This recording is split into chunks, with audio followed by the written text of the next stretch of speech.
ভক্তমণ্ডলী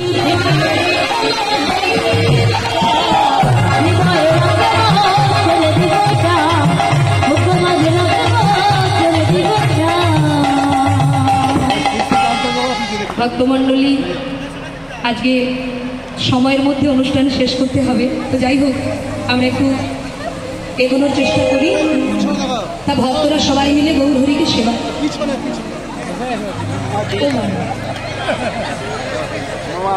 চলে এসেছেন আপনারা।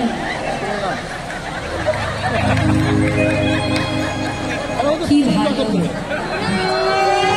আরে মহাপ্রভু লীলার সঙ্গে সব মিলে যাচ্ছে। হ্যাঁ, হরি বল হরি বল। তবে ভক্তমণ্ডলী ভক্তিমতী মায়েরা সবাই যখন এসে পড়েছে, সবাই যখন এসে গেছেন, পুলিশ প্রশাসন, ভগবান, ভক্ত সব যখন এক জায়গায়, একটা কথা বলেই দিই, যারা ইউটিউবে আমার কীর্তন শুনেছেন আপনারা অনেকেই জানেন, এই কীর্তন গান করে যতটুকু অর্থ উপার্জন করছি, আমার সেই উপার্জিত অর্থ দিয়ে আমি আমাদের গ্রামে এক বিঘে জায়গা কিনেছি, যেখানে নববৃন্দাবন তৈরি হচ্ছে, গোবিন্দের মন্দির নির্মাণ হচ্ছে। তাই আপনাদের মধ্যে আপনারা যদি এতটুকু এই কীর্তন আপনাদের ভালো লেগে থাকে, রাধে রাধে, আপনাদের কাছে করজোড়ে মিনতি। জানি না আমার কথাটা আপনারা শ্রবণ করেছেন কিনা, আর একবার বলি, এই কীর্তন গান করে যতটুকু উপার্জন করছি, আমার এই উপার্জিত অর্থ দিয়ে আমাদের গ্রামে রাধা গোবিন্দ মন্দির নির্মাণ হচ্ছে। তাই আপনাদের মধ্যে আপনাদের কাছে আমার বিনীত নিবেদন, আপনারা সবাই মিলে আমাকে মন্দির নির্মাণের জন্য সহযোগিতা করবেন, পাশে থাকবেন। আজ এই দিল্লি শহরে এসেছি আপনাদের মতো ভক্তের চরণে, তাই যে যা পারবেন গোবিন্দ মন্দির নির্মাণের জন্য আপনারা আমাকে ভিক্ষা দেবেন কীর্তন গানের শেষে, যদি মনে হয়, কারণ আমাদের তো অনেক অর্থ অনেক দিকে খরচ হয়। আপনাদের সহযোগিতা ছাড়া আমার মতো এক অর্ধ কীর্তনীয় দ্বারা এই মহৎ কাজ করা কখনো সম্ভব নয়। তাই আপনাদের কাছে এই নিবেদন আমার রইল, নেতাই গৌর হরি হরি। ভক্তমণ্ডলী, আজকে মহাপ্রভু ভক্তদেরকে দর্শন করে বলছে, এত ভক্ত। গোবিন্দ ঘোষ বলছে, প্রভু এই ভক্তরা সবাই এসেছে তোমাকে দর্শন করার জন্য, আর শুধু দর্শন করতে যে এসেছি তা নয়, এই দেখছো না ভক্তদের হাতে প্রসাদের থালা, সবাই এসেছে তোমাকে সেবা দিয়ে সেই প্রসাদ গ্রহণ করার জন্য। তাই মা, ভক্তরা যে যা এনেছিল সমস্ত সেবার দ্রব্য, অন্ন ব্যঞ্জন, তরি তরকারি, দধি দুগ্ধ, ঘৃত, ছানা সব গৌরকে নিবেদন করা হলো। আর গৌর হরি এক গোষ্ঠী সেবা করে প্রসাদ করে দিল। সেই প্রসাদ সমস্ত ভক্তরা মনের আনন্দে সেবা করলো। এইবার ভক্তকে পরীক্ষা করার জন্য গৌর হরি গোবিন্দ ঘোষের কাছে হাত পেতে বলল, দাও। গোবিন্দ ঘোষ বললেন, প্রভু কি দেব? বলে, বারে সেবা দিয়েছ, আমার সেবার শেষে মুখশুদ্ধি দিতে হয়, জানো না বুঝি? মুখশুদ্ধি দাও। মুখশুদ্ধি? মুখশুদ্ধি তো কেউ নিয়ে আসেনি। গৌর হরি বলল, তুমি নিয়ে এসো। তাই মা, গোবিন্দ ঘোষ আজকে চলেছেন হরিত্বকে ভিক্ষা করতে। কোথায়? সেই অগ্রদ্বীপের গ্রামে গোবিন্দ ঘোষ তাড়াতাড়ি করে চলেছেন হরিত্বকে ভিক্ষা করার জন্য। তদা কবি গোবিন্দ গ্রামেতে চলি, গ্রামেতে চলি,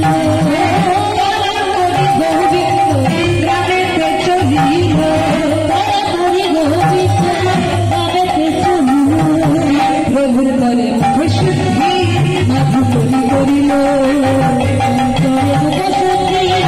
প্রভুর তরে মুখশুদ্ধি মাধু বলি করিল।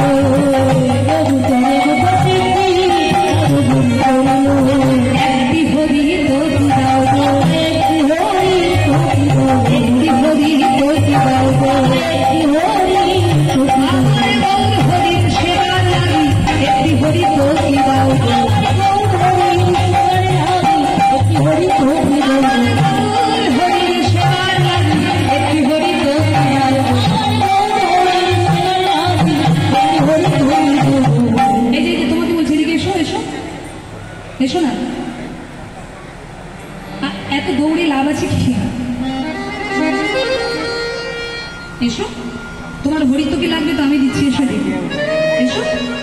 যেই না বলেছে মা, এক গৌর ভক্ত গোবিন্দ ঘোষকে কাছে ডেকে একটা গোটা হরিত্বকে গোবিন্দ ঘোষের হাতে দিলেন। আর গোবিন্দ ঘোষ রাস্তায় আস্তে আস্তে পথ মাঝখানে চিন্তা করলেন। কি চিন্তা? প্রভু তো বলেছে দুদিন বিশ্রাম করবে, তা আমি যে একটা নিয়ে যেতে তো আজকে শেষ হয়ে যাবে।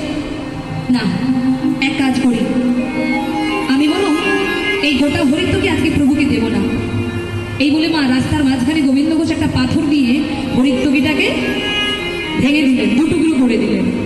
আর দুটুকরো করে অর্ধেকটা আঁচলে বাঁধলেন আর অর্ধেকটা হাতে নিয়ে চললেন কোথায়? প্রভুর কাছে। আর বদনে গাইতে গাইতে চলেছ,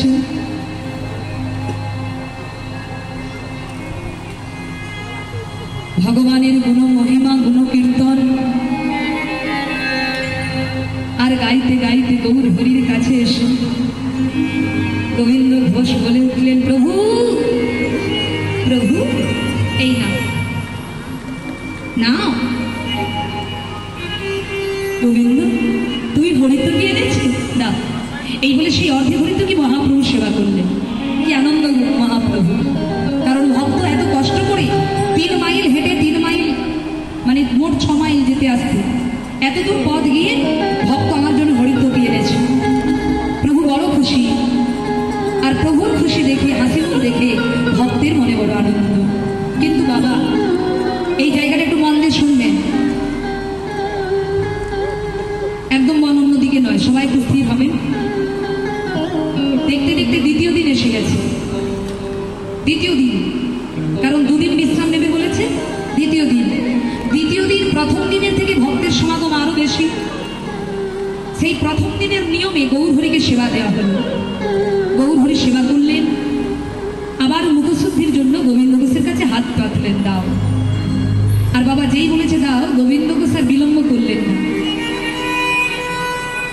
নিজের আঁচলে বেঁধে রাখা সেই গতকালের অর্ধেক হরিত্ব কি গোবিন্দ ঘোষ আঁচল থেকে বের করে বললেন, প্রভু এই নাও।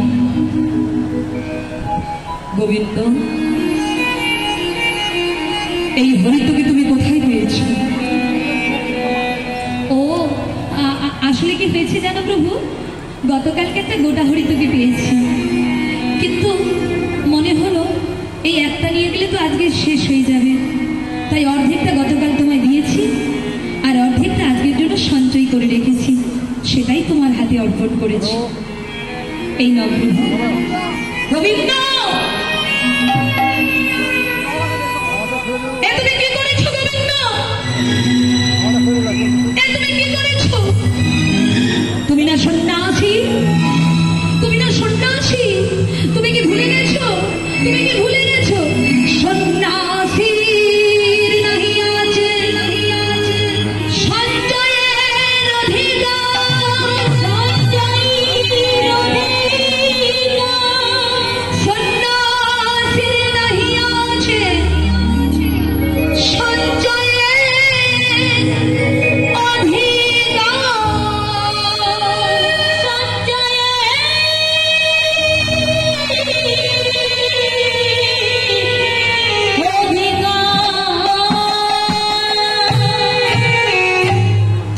সন্ন্যাসী হয়েছ। আর সন্ন্যাসী হয়ে আমি আজকে কি সেবা করব?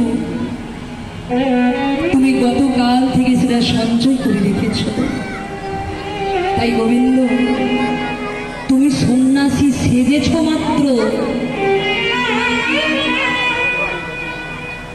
কিন্তু সন্ন্যাসী তুমি হতে পারোনি।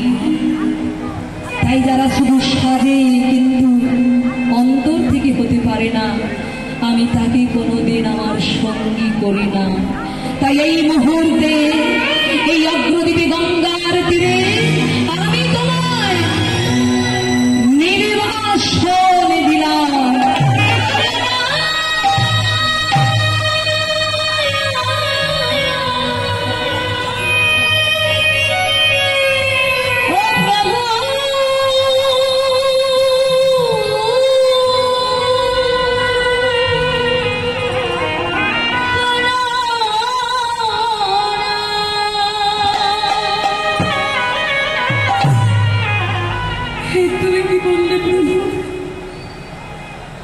আমি আমি অন্যায় করেছি, আমি সত্যি প্রভু খুব বড় ভুল করেছি। আমি তো ভুলে গিয়েছি আমি সন্ন্যাসী, আমি সন্ন্যাসী হয়ে সঞ্চয় করেছি, আমি খুব বড় ভুল করেছি। তুমি তুমি আমাকে সাজা দাও, তুমি আমাকে শাস্তি দাও।